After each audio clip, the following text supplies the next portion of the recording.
INSPIRO, inspirational webinar for all you girls who would someday become engineers. I hope that those of you who started in your A-level math stream very recently, some as recent as the last couple of days, some of you who are already at the end of your A-level career, you're getting ready to face your exams. I hope that all of you, regardless of which grade you are in, will get inspired by this webinar we have today. We have someone who was the inspiration for me to become a mechanical engineer today. I will let the moderator introduce her. But before that, we are going to show you some stuff that the Women in Engineering group and the IEEE group of the University of Ruhuna has been doing over the past couple of years, because we have not been able to invite you to the campus. Usually, you would be able to come to campus and see stuff. But this time, because of COVID, at least we are glad that you can join us online, all the way from from schools in Jaffna to schools in Matara. So welcome everybody, and we are so glad you're here. Over to you, Uma. Thank you, madam, for your brief introduction. And now we are going to watch a short video about the university and the IEEE Society at the University of Ruhuna.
A girl should strive to be a kind of woman who makes other women want to up their game.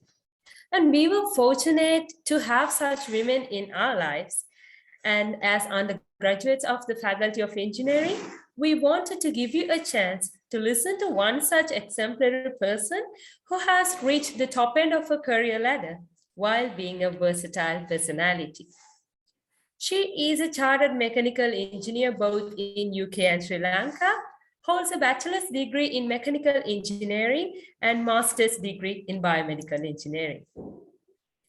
And she has over a decade of experience in the industry both in Sri Lanka and UK. She was a developer of mini hydro projects while at Westwind Powers at Kalawana and Ratnapura. And during her time at the Deep Products of Haley's Limited, she has juggled so many projects while working as a mechanical projects engineer. Besides all these professional achievements, she has showcased her passion and ability in music particularly. She is an old girl of Ladies College, Colombo, where she now serves as the choir directoress and a math teacher. Since it is hard to tell each of her achievements within a limited time, I am giving her the chance to share her valuable experiences and ideas with us. Mrs. Anushaka Abayarathne, I cordially invite you to add a color to this webinar. Over to you, madam. Thank you so much. Thank you for having me at this webinar. And I just wanted to thank Nerlene, Buddhima, and Uma, and all your team for organizing this and giving me this opportunity, which is a great opportunity to speak to young people. And I hope that it will be useful for you once I finish. I would also like to encourage all of you, boys and girls, to ask any questions at any time. You don't particularly even have to wait till I finish, but I will sort of start with a brief outline and then describe my journey as an engineer and what I am today. So let me just share my screen with you. Just give me a moment.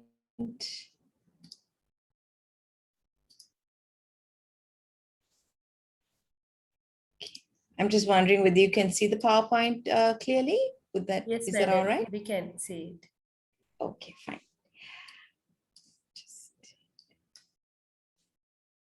Okay. So our topic today, women in engineering, which at the onstart, I must say that it is a fabulous profession to be in. It is also, I really think it's a very cool profession to be in as a woman. I got this little quote, which says the engineer comes from the Latin word cleverness. So there you go.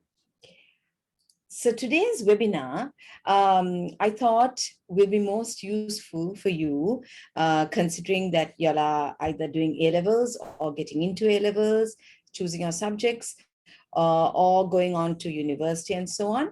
I'll tell you a little bit about why I chose engineering, and of course, your STEM subjects, what type of engineering possibly to choose with some benefits, and and then my journey as an engineer, working as an engineer. And one of the most important things, actually, I think, is our role as women in society, in an engineering background, and in our world today. I'll give you a little brief outline about what it is actually like to work as an engineer, because I actually sort of went straight from school to university and then landed in my job kind of thing. So I feel that it'll be useful to hear about all of that, what a day-to-day engineer really can do, why I think that engineering is a good profession, is a great profession for women, for young girls, and what Adam, it would be better if you can use full screen for this presentation. Sorry, yes, I'll do that. Is that better? Yes, madam, it is. Okay. And what I enjoyed most about my job as an engineer, and of course me today. And I would actually think of myself as sort of a STEM ambassador. And I will explain a little bit more about that in detail. So, right. So basically, from a very young age, I used to really enjoy making jigsaw puzzles. And I used to really complete them very quickly. I used to ask my mother to buy many, many more puzzles. And what I really mostly enjoyed, I remember at the time, was finding each piece, fitting in each piece, seeing the end product. At the end of it all, that gave me the most amount of satisfaction and the most amount of joy. And to be very honest, that is sometimes still the joy I feel when I actually do a mathematical problem, when I actually come up with the solution. I'm very excited, to be honest, even in my teaching. That's what I find still. Jigsaw puzzles and even Lego, things like that, I find are, they teach children a lot of, dexterity, motor skills, touching, feeling the piece, figuring out, a little bit of critical thinking there, figuring out where to fit this piece in, and to then create your create your picture, which is really your end goal, because that's where you want to get to. That is kind of like engineering, really, in my opinion. And I really feel that doing all of this, these Lego jigsaw puzzles, it really develops your thinking skills and even your mathematical skills. And they're done all unknowingly, because you're not, as a child of 5, 6, or 7, you're not thinking, oh my gosh, I must develop my mathematical skills. No, you are just simply enjoying your jigsaw, So the point I really wanted to make here was that even from a young age, boys and girls seem to be a little bit, segregated, so to speak, isn't it? Like now the girls, okay, so we'll decorate their room in pink, then the boys will have everything in blue. And even from a young age, we kind of segregate toys. We say, okay, girls play with the dolls, boys play with mechano sets, boys play with Lego, and so on. And also cars, and they're fiddling around with cars and so on. So naturally, from that time, there is a bit of a sort of segregation, so to speak. And you think, I'm not as good. I'm not as good as taking a car apart as my brother. I'm not as good as, making the stuff with the mechanosets, the nuts and bolts, all of that. I'm not as good as my brother, or something like that, you might think, which is, in my opinion, incorrect, because girls can be just as good as making Lego. I enjoyed Lego. I enjoyed jigsaw puzzles. I loved mechanosets, to be honest. And I'm sure most of you young ladies here have done that in the past as well. So I think we should encourage even younger children. If you have younger children, younger siblings, brothers or sisters, encourage them to play with these items too. I'm not saying don't play with dolls, absolutely not. I used to love dolls as well, but I would say encourage them to work more with their hands on the mechanosets, jigsaws, Legos, and so on. Now, getting back to why I chose engineering is basically, I love maths. I enjoy it.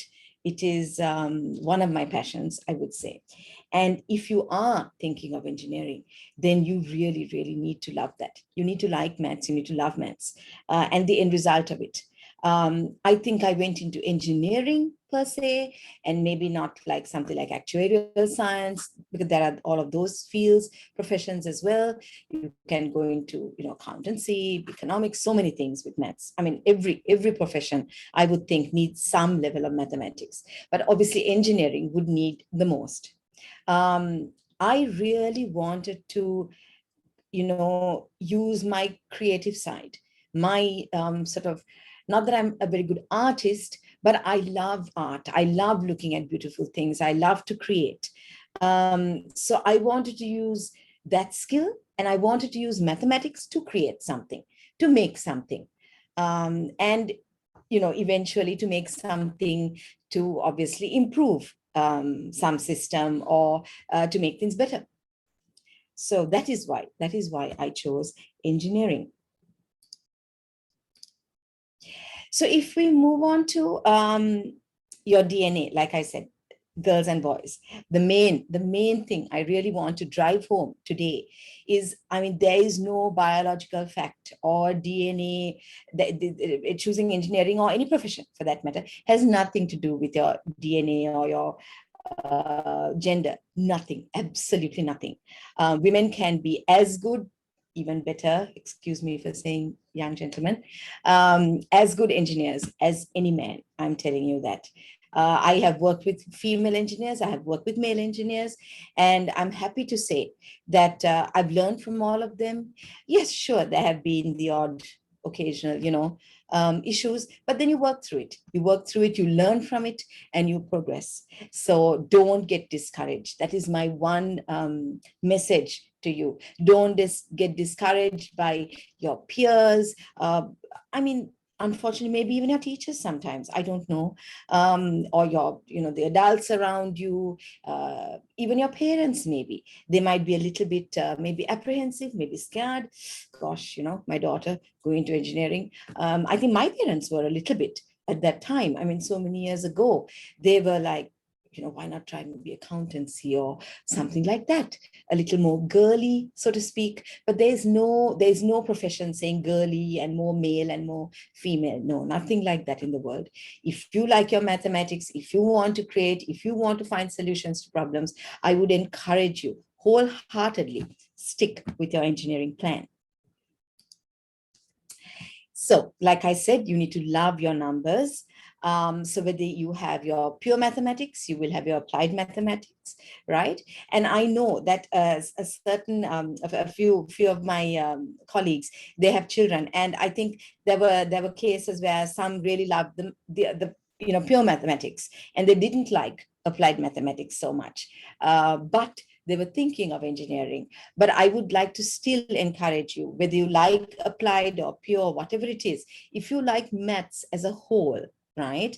The skills you need to progress and do well and succeed in the applied mathematics section of your exam, it will come. So just be patient. Don't just think, oh my gosh, this is very difficult, I can't, this is too much. Don't think like that. If you love maths, this is the field for you, engineering. And engineering is about, like I said, it's finding innovative solutions to real life problems. Every profession you see around you, from doctors to lawyers to banking, anything will have something of engineering involved. Who makes the computers? Who makes the instruments for the doctors? Who makes the MRI machines, and so on? Engineers. We are the ones who do it, yes? Who makes the buildings, the bridges. And if mathematics and science, you use it to design, to fabricate devices. And it's also all about creating something unique to improve lives and to improve society. So as far as subjects go, I know that this term STEM subjects is quite used a lot nowadays. Obviously, it stands for science, technology, engineering, and maths. And I know that in local A levels, you have your pure and applied maths, which is maths, you have your physics, you have your biology, and you have your chemistry. If you are doing London O levels by any chance, some of you can, there are a wide range of subjects that you can choose. Of course, obviously maths, you will need maths and physics. For engineering, you cannot do it without those two subjects, but your third subject can be any of the ones that are on the list. I chose further maths really because like I said, I love maths. I did not like chemistry too much, so therefore I didn't choose that. But you can choose even IT. IT is also a very good subject to choose because also IT has a lot of involvement with maths there again. And of course, bio as well. You can go into that if that's your preference.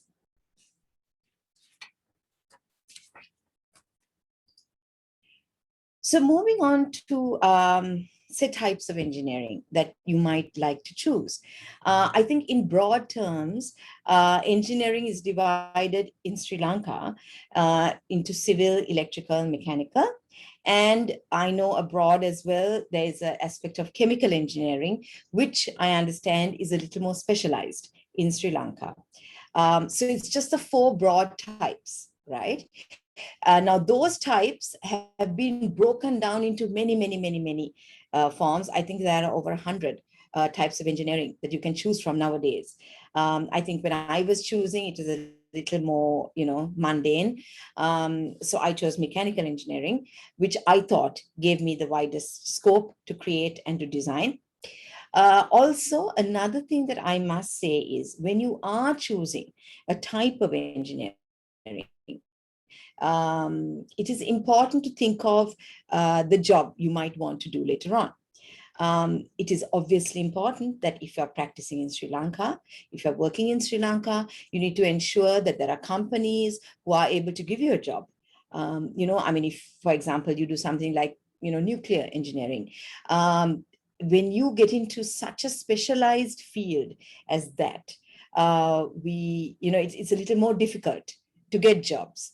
Or petroleum engineering. So that is, maybe petroleum companies and so on, which we lack in Sri Lanka. So give a little thought at the end result when you are choosing, right? So you've chosen your STEM subjects, you've decided, yes, you're going to do engineering, then you might have to choose what type of engineering you need to choose. At that stage, it will be very beneficial if you have maybe some experience. I will go into that next. So just think of the end result. Where will I be working? What kind of job would I be doing? What kind of stuff would I like to be dealing with? Okay, if you are very scared of heights, like I was at the time that I was deciding this field, so I thought, no, I will not be doing civil engineering. I do not want to climb on some building. No, that is not for me. I did not want to deal with circuits too much, so therefore no to electrical, but mechanical I felt gave me the widest choice. Sorry. So like I said, I actually did not have that opportunity because, you just go from school to university to you come back and you do your job. Now I know there are lots of companies which actually take interns to work. So I would really encourage you, everybody, if you have even a month, even less, doesn't matter, in between something, in your holidays, something like that, if you can organize yourself to go and work in an engineering company, a company that produces, manufactures, has a factory atmosphere, something, if you can involve yourself in some activity, it can even be something like, now I remember in England, when I was studying, I got a summer job. And it was with Balfour Beatty. It's a big construction company. And not that I was designing bridges or anything like that. They were. But I was doing a lot of filing for the company and stuff like that. But during all of those filing things, or weeks of filing and so on, I got exposed to, looking at all the plans, looking at the AutoCAD designs, not even though I didn't actually physically do it, or maybe even visit the sites, I was exposed to it. So even if it's a very mundane job, doesn't matter, take it and do it. Because if you are in that environment, then okay, I would like to be in this kind of environment. I would like to work with others around me, doing this type of work. So I would encourage you, if you can get some work experience, that would be wonderful before you get to university. So this is my journey as an engineer at Dip Products. As you can see, I'm in the sari over there. That's my team. I worked in the projects team. And we were actually responsible for doing improvements in the plant, in the whole factory process. So I worked there for almost, I think, about 10 years. And I really and truly enjoyed it, I must tell you. Yes, there were the sort of male chauvinistic situations, yes, of course, that's only natural. And I was the only female engineer at the time, but I know that I'm sure there are many, many more female engineers, as Noeline will be able to update you on that more, I'm sure. So, but even if though there weren't, it was a very nice, it was a lovely working atmosphere. It was very sort of supportive, once you get into it, right? And I think even if there are negative comments regarding anything, really, I would think you as an engineer, you as a woman, you as a person, try not to be, try not to take the offensive. How I think of it is, I think, look, they have their opinions, I have my opinion, I know who I am, I'm confident in my own skin. So doesn't matter. Let them say what they need to say. It doesn't matter. They may be intimidated by you as a female engineer.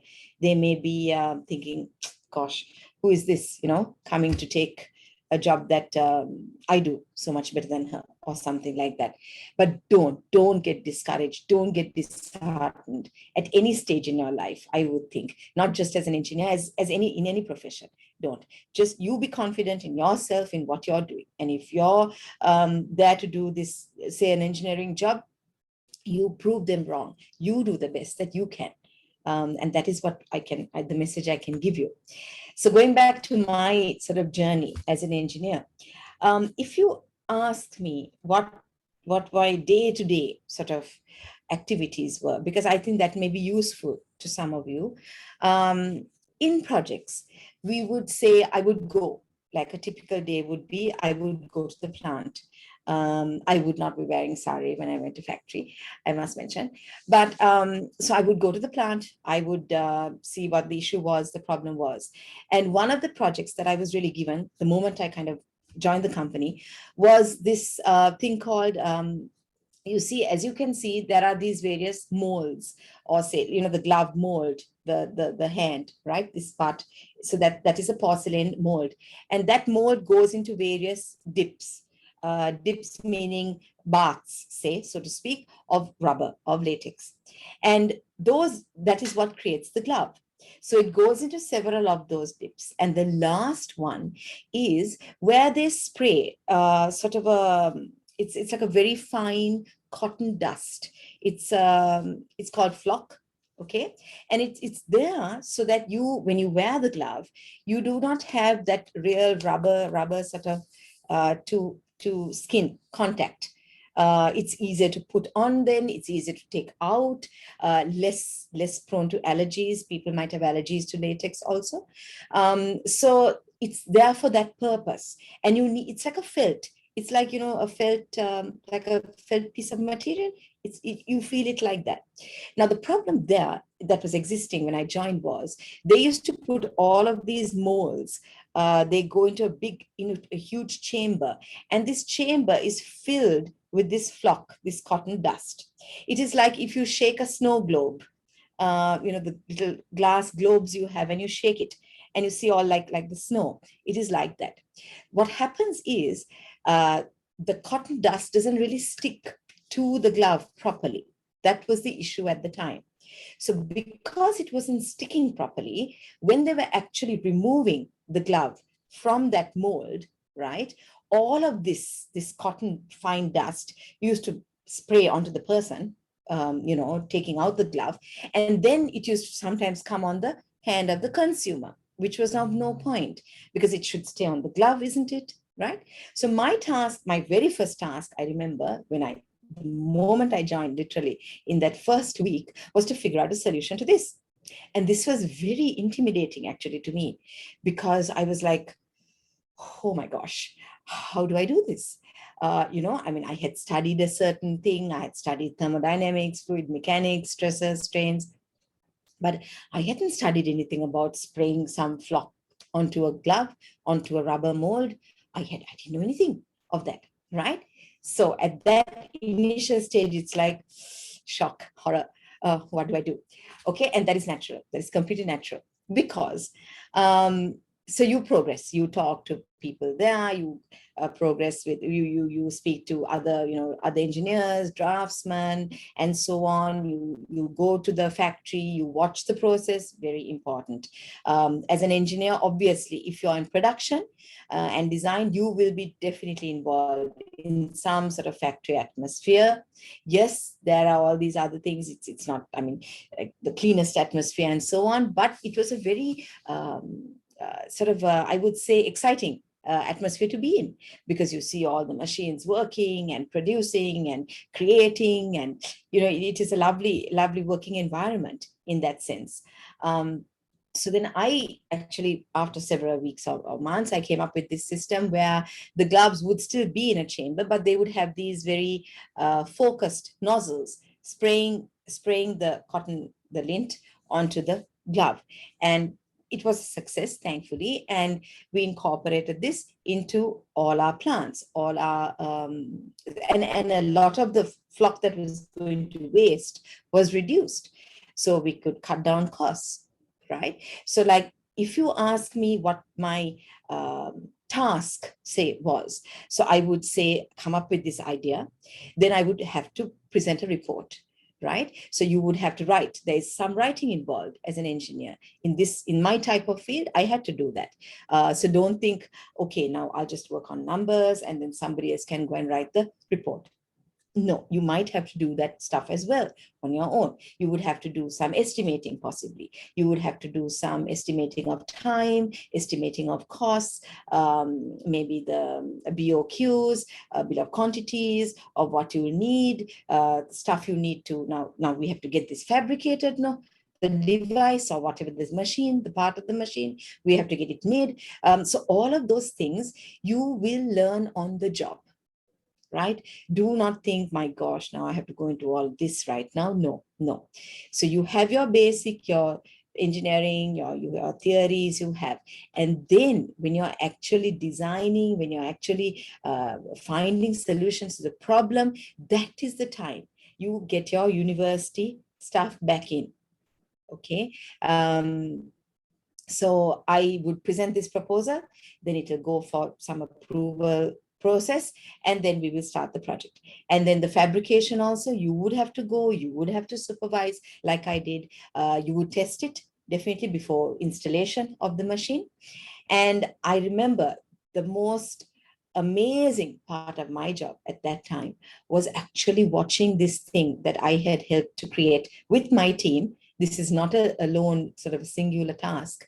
It is done in a team. I would watch this actually come alive. Yes, there were millions of teething problems, late nights, stress, all of that was there. Yes, of course, no job is without it. But the joy was actually seeing this thing that you helped to create, improving, making this whole process better, cutting down costs, making the environment, because otherwise that flock used to fly everywhere. It is very uncomfortable for those people working in that environment. So all that, you're improving lives, right? So that was my job in a nutshell, I would think. And the thing is, working in projects, it was not always a case of I didn't really get involved in the day-to-day operations, that there were separate engineers, separate people in the factory. In our projects team, we were known as the design project team. Everything would be new. Every day it would be a new task, a new challenge. So I would have the projects for several months. Then when that project was finished, I would go on to something else. Like the packaging processes. I did some of those. Okay. Right. I just wanted to also touch on my master's that I did. It was a biomedical engineering degree that I did in my master's. And I did that mostly because at the time when I was deciding to do all of these projects, to do engineering, there was this Jaipur limb project going on in Sri Lanka. I believe there still is. And it was mostly because these soldiers during the war, they were losing their limbs, and because of all the landmines and stuff like that. And at that time, it was a very sort of, like you can see in the screen, it is a very simple sort of device that they kind of strapped onto your hand or strapped onto your, like the limb that was, part of your leg. And I really wanted to, improve that. I wanted to make it better. So that is why I actually decided on the biomedical engineering master's. And I was also very fascinated with biology itself. But when I came back, I got this job at Dip Products. And so I went in towards that. So like I said earlier, you will have these questions. I mean, can I actually do this job? Am I suitable? Am I good enough? All of that. Don't let that discourage you. Main thing is forge ahead. You be confident in yourself. You be strong. You know your mind. You know it. So don't get discouraged. That's my one message here to you today. Also, I want to also touch on a woman's role, right? The woman's role in society, I believe, has evolved greatly from the time of creation or evolution, whichever the case. Because I mean, a man's role, as we know, is to be a provider, it was a hunter, whatever, and then, is basically is to work, is to provide for the family, to look after the family, right? Whereas a woman's role was, bearing children, managing a home, and so on, teaching. The thing is, now we have all of those tasks as well. We still have to manage the house, we still have to look after the children, yes, but we are also doing other jobs. We are either musicians, singers, engineers, doctors, actors, fashion designers, and we are a numerous amount of roles. We are sending women into space, astronauts. Women are doing everything, every job conceivable. Every job that a man can do. So why not engineering? Why not engineering? Now, I know that this is something really interesting. I was talking to someone the other day about this. Women are also very, very flexible, very able to adapt to the situation. I am not saying that men are not, but women are. It is in their nature. We multitask. I'm not going to say better, but we multitask a lot. Okay. So women during World War II, actually, they had to go into the factories because the men they all joined the army and they were fighting the war, and there was no one to actually make the bullets and the guns and the tanks and the cannons that were used for the war. So the women had to go had to go into the factories. They had to leave their home environment and go. And some of them had never even, seen or held a gun, I'm sure, at that time. So as you can see, they were all, it was a completely learning process, learning on the job, and they managed very well. And they possibly, and they did very efficient work. And so I think, like, women, as a woman, we wear many hats, don't we? Meaning, we wear, as you can see in my cartoon, we are a parent, we are a homemaker, we are teachers, we are doctors, we are nurses, we are everything. So why not wear the engineering hat as well? Why not? Absolutely. And of course, as it is in society, the moment the war ended, the women were expected to just go back to the homes, go back to, taking care of your family. But the thing is, while they were working in the factory, they were also doing the stuff at home, right? They didn't just forget about their children. No, certainly not. They managed the family, they managed the children, and they also worked in the factories. So then at that stage, they thought, hey, why should we go back to all of that again? Only that I'm saying. Why not try to do all of it? Why not try to work, get independent, earn a salary? Earning a salary at that time for those women, it gave them a sense of independence. They didn't have to go to their husbands all the time and ask for money and so on. I know this is a foreign concept now, but they didn't have to do that. So we can do it all, ladies. We can, absolutely. So working together as women and men, right? Like I said earlier, don't be on the offensive. That is my experience. Women are genteel. We are, supposed to be, yes, gentle in nature. We are supposed to be soft-spoken in nature. I would think rather than getting into sort of a confrontational thing, you know, where say your male, I don't know, your friends or teachers or adults, whoever it is, says something to you that is offensive to you. I would think you handle it in a way that is a little more gentle but firm, right? Certainly do not be a pushover. No, absolutely not. Don't just lay there and take everything bad they give you. No, absolutely not, right? But you can speak softly, but as strongly, right? We just don't have to shout and be garish and so on. No, we don't have to do that. So women, I feel, have to make the first move to make this paradigm shift in the working environment. That is what I found at the products. Without getting angry, without getting offensive, I would think just to dial it down a little bit and be very, very firm, be very, very confident, but speak gently, speak softly, and use your femininity. Use your femininity to your advantage, right? And we must show that we can make the world better, that we are just as clever, right? And we can do all things, sometimes maybe even better than men. I mean, no offense to men, and be strong, right? And we are the people, women need to change this narrow-minded thinking. You cannot possibly expect men to suddenly change the narrow-minded thinking because, I mean, society has been created around that, isn't it? Society has been created, you know, men are strong and men are this and men are whatever, right? Okay. And things have changed a lot. Things have changed a great deal, but we have to keep forging ahead. That's what I want to tell you. You are the next generation. You are the younger lot to take this out into our world. You are the change makers. So do this, but in a feminine, but strong manner. Sorry.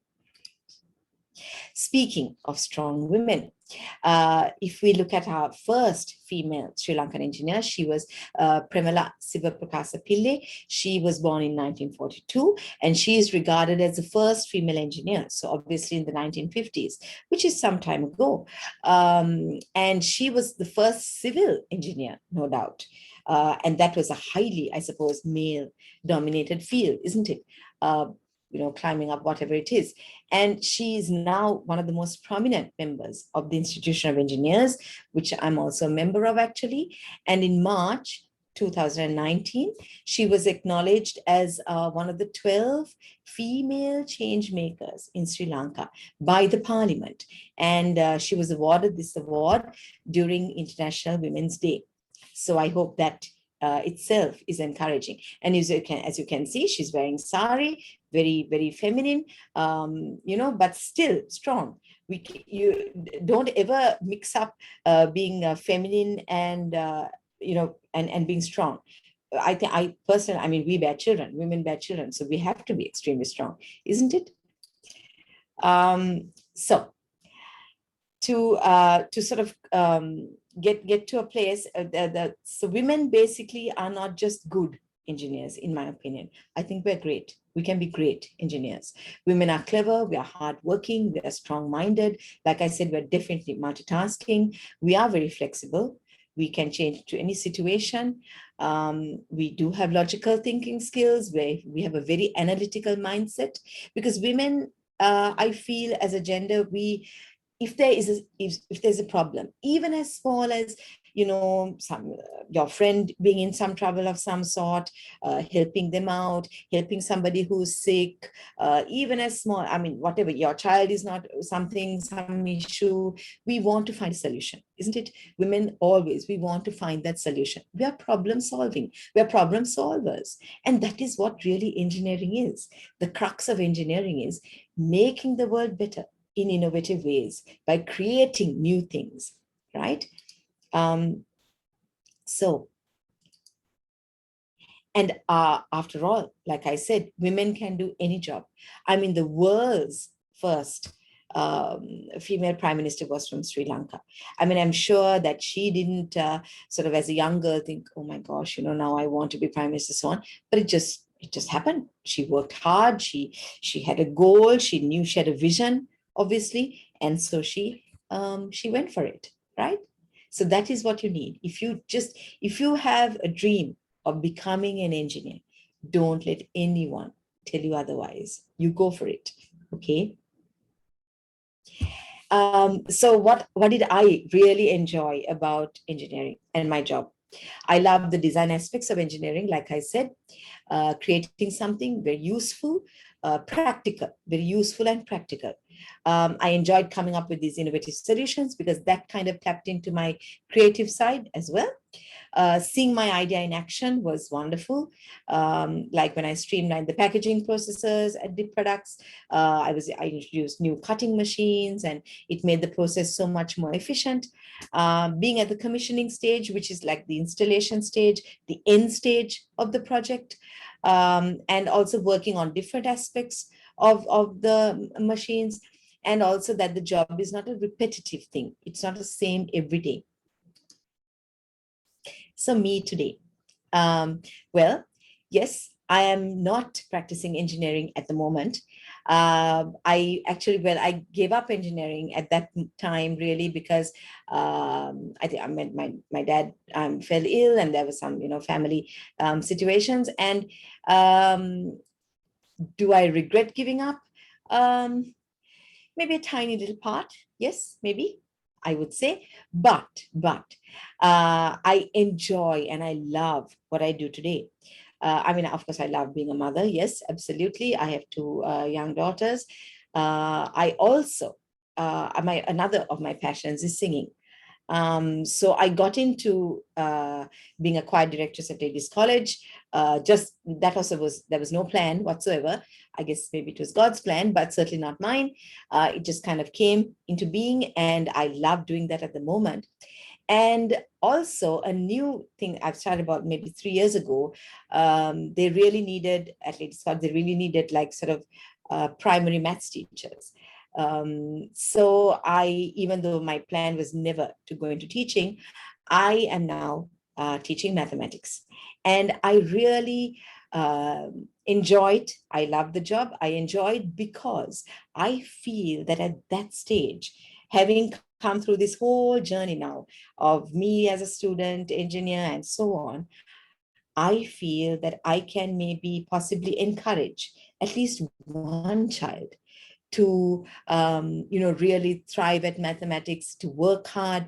And it is really at that grade 6 and 7 and even 5, it is at that stage that you need to, I feel, in my opinion, encourage children to do mathematics, to really work at it, even if I find it a little difficult.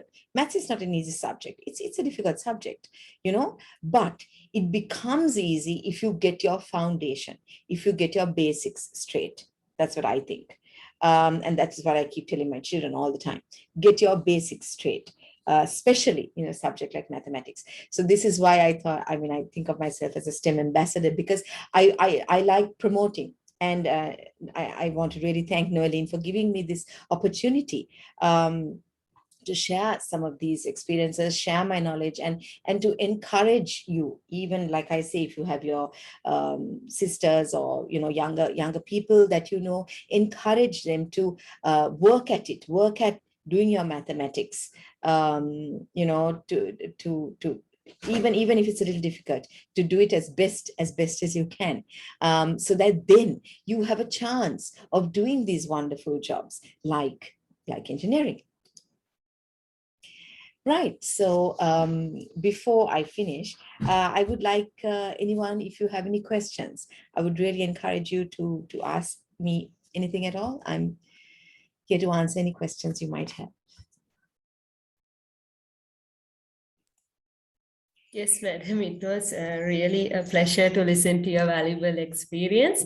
And I'm sure the audience has so many questions to ask. So students, here is your chance to ask questions and to clarify your doubts. So feel free to unmute your mics and speak. If you like to, you can turn on your cameras as well. And also you can use the chat box and send your questions. At the same time, you have the opportunity to ask questions in Sinhala, English, or Tamil. Yes, absolutely.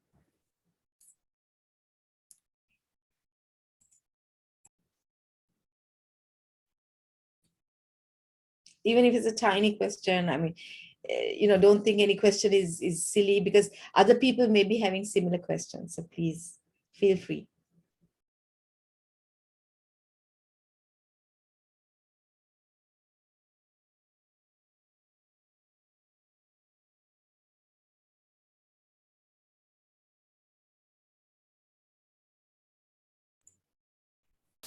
Madam, one question from a student is, how did you work during the last 2 months for your A-level, as they are struggling with the exam these days?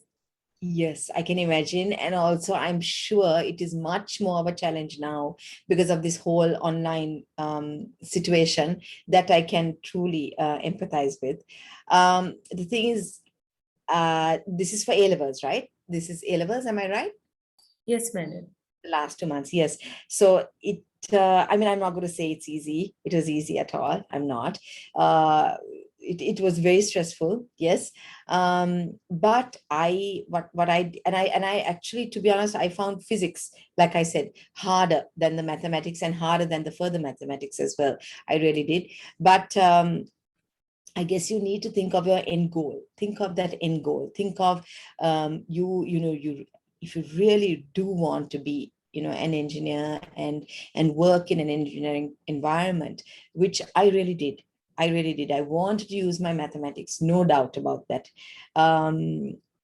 You have to, I guess, keep working very hard, and a profession like engineering, a profession like that, it is not an easy task. It's not. I'm not going to say it's easy. It is difficult, but it is very rewarding. It is really very rewarding, I'll tell you. And if you just these 2 months or 3 months, whatever you have left, they might be the hardest in this A-level stage, but keep at it. Keep speaking to people, asking them for help. Never be afraid to ask for help. I'm available in any way, shape, or form if you need help at any time with anything, any questions. Even if you have questions after this webinar, no problem at all. You can always contact me through Noeline. So the advice I would give you is just keep forging ahead, keep striving. Think of your end goal. Yes, thank you, madam, for your valuable response. I think it will be really supportive for them. And another question is, I'd like to know what is the path to follow to be an artificial intelligence engineer?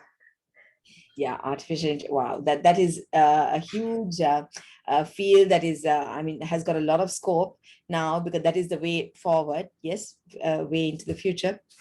I would think that probably electronics engineer, that would be the way to go, I feel, because and maybe start with the basics of electronics and then move into AI and so on. I believe that would be the path. I am not 100% sure of in the local university, but if it's a foreign university, then yes, that would be your path. And like I said, if you can get any experience in any companies here, do that. That would be the best learning tool for you. I never had that experience, but that would be the best way to go. Try and get some, even in a lab. They've got a great, there's this place called Gene Tech. I don't know if you know it, but it's close by. It's Gene Tech. It's online. I mean, you can see the information online. It's a lab. You can get work experience. They have courses, like 10-day courses for students. My daughter went to one of the courses as well. It is excellent. So you will have some hands-on experience, and working in real life sort of situations. So try and get some of that. Okay, thank you, madam, for your response. And another question is there something particular for female engineers, a particular field to choose in engineering, like software? She is asking whether software engineering is not suitable for a female engineer, likewise. No, I wouldn't say that. No, I think software is a great engineering field to go into. I would say especially for a female. Why I say that is because things like mechanical, civil, you also have this practical aspect. Yes, you have to work in the factory, you have to be on top of a building or a bridge or so on and so forth, right? Whereas software, and if you like that, if you don't mind that, working in a factory, I mean, it's hot, it's uncomfortable, all of those things are there. Those are the practical things, right? It's not very clean, like I said. I mean, it's all over the place, grime, dust, everything, right? But if you don't quite like that aspect of the engineering part, software would be a great thing to choose, I would think. But I would think also that if it's software, if it's IT related, your mathematics needs to be fairly strong, right? More than maybe your physics and stuff, your maths needs to be strong for IT. And also, if you've taken, IT courses, or if you can take anything like that, that would be helpful. Because I remember when I went to university, we didn't have a lot of computer, exposure to computers. I had hardly anything. So it was like a very awesome frightening task for me to, start programming, and all of this was very, very foreign to me. So if you can do any of those things now, I would encourage you to do that. If there are any course, I mean, there's so much available now in Sri Lanka, so many institutions, so many places that you can get a little experience, do that. And I would think software is a very good thing for a female engineer to do. Yes, madam, that's a great idea. And another question is, can you explain the paths and careers outside of Sri Lanka, especially in marine engineering? Marine engineering, oh yeah. Well, I personally, I don't know if I know any marine engineers even, to be honest. But of course, there is this lady, Asha DeVos. She's actually a past pupil of Ladies College.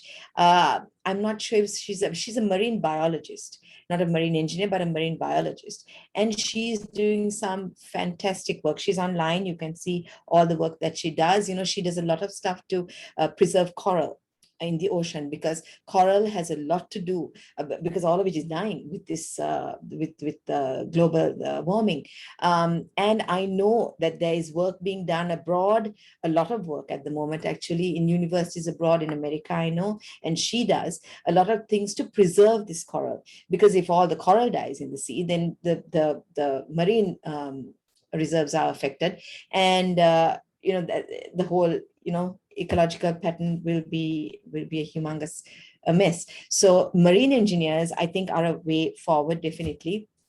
I don't know about any companies and stuff in Sri Lanka.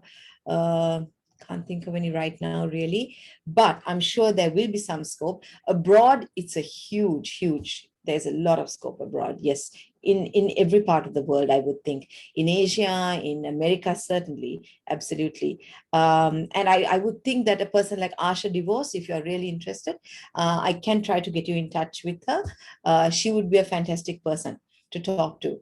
And you can maybe read up on the work that she does.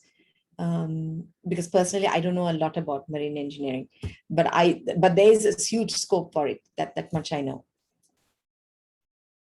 Yes, madam, and I'm really happy to say that in University of Ruhuna, at the Faculty of Engineering, we are starting a marine engineering degree program from the next year onwards.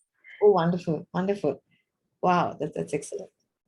Yes, so many questions are coming up. So as the time is running out, we have to end our session.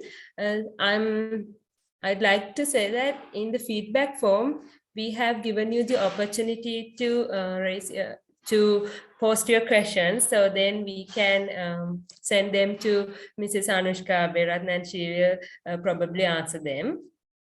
So we have come to the end of our webinar in that way, and please take a few minutes to fill out the feedback form. And to see a success in this session, so there was a great help from so many people around us. First and foremost, I'd like to pay my gratitude to our speaker, Mrs. Anushaka Abayarathne. Thank you, madam, for your precious time and a really inspirational speech. And next, I'd like to give my thanks to Mr. Eranda Jayatunga, the head of the Department of Electrical and Information Engineering, and the Senior Treasurer of the IEEE Society at the University of Ruhuna. Then Dr. Nolan Prince, our advisor of the Women in Engineering Affinity Group. Thank you for your guidance and supervision in this effort. And there were so many volunteers behind the scenes who helped us to put this event together. So thank you especially for those numerous student volunteers who gave up their time to call and follow up with the schools. At the same time, this session would not have been a success unless the teachers and the principals of the schools represented here. So thank you, madams and sirs, for your valuable cooperation, and we rely on your support for next time too. Finally, thank you all you participants from over 20 schools who attended our session today. I hope you were indeed inspired to follow a path in engineering, should you choose to. So girls, break the stereotype, be a role model. We hope to see you at the faculty in a few years. Thank you and have a good day. Thank you so much. Thank you, Ma.